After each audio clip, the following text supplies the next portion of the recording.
A trio of viruses, COVID-19, influenza, and a respiratory virus known as RSV, are putting a dangerous strain on hospitals across the province. And the chief of staff at the regional hospital says the Thunder Bay facility is no exception. As Kurt Black reports, the number of ER visits continues to increase. We are seeing a significant number of respiratory illnesses presenting to the emergency department at this point in time. Just like their counterparts in southern Ontario, the regional hospital is seeing a continued rise in emergency visits, brought on by what some are calling the multidemic, as 1/4 of the hospital's 6,800 ER visits from this past month were designated as respiratory or influenza-like illnesses.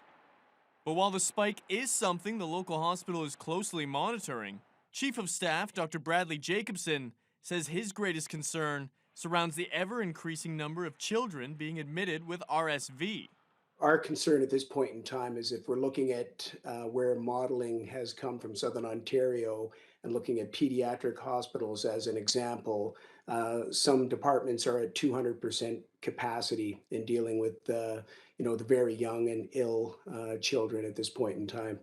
The trio of viral infections has also contributed to skyrocketing wait times in some hospitals, a reality that could arrive in Thunder Bay if illnesses continue to rise.